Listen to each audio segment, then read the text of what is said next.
Hello everyone, welcome to Cookie's Kitchen. So in today's video, I'm going to show you how to prepare Sabudana kheer.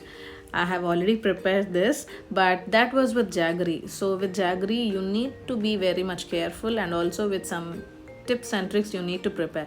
But this is for those who are learning how to cook, or for beginners. This is very simple. We are preparing this with sugar. So let's see how to prepare. Here I have taken 1 teacup or tea glass of sabudana or sago. I have added into a bowl and have washed it nicely, and I have soaked it for 1 hour by adding 1 cup of water. So see, after 1 hour this has become fluffy.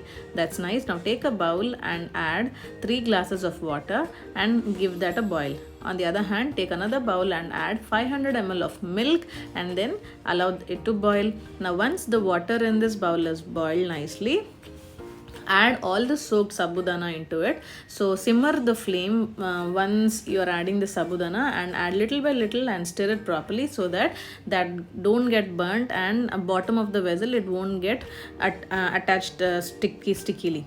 So milk is also boiled nicely. Now add ilachi powder into it and switch off the flame of the sabudana in which you're boiling, because once they are turning into transparent, not totally transparent, once they are starting to turn transparent, just turn off the flame and transfer all the sabudana into the milk. So if you transfer later after they turn transparent, then again you'll be adding it into hot milk. Then what happens is the sabudana or sago, they gets into they don't be in a pearly shape. They'll come into a consistency of paste.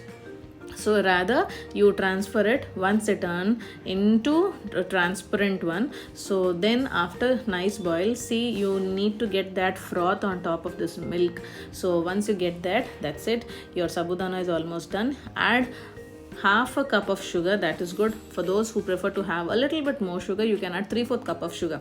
So for 1 cup of sabudana, you need to add half a cup of sugar. That's it. So give it a nice boil, and that's it. Turn off the flame and then serve it hot to your loved ones. You can add dry fruits of your choice, cashew or almonds or pistachios or kismis or raisins, whatever you like.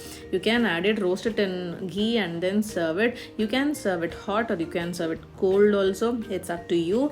But have this sabudana or sago kheer once a week this summer. It helps reduce the body heat and keeps you healthy and stay cool this summer. So I hope you enjoyed this video. Please do subscribe our channel and stay tuned for more interesting videos.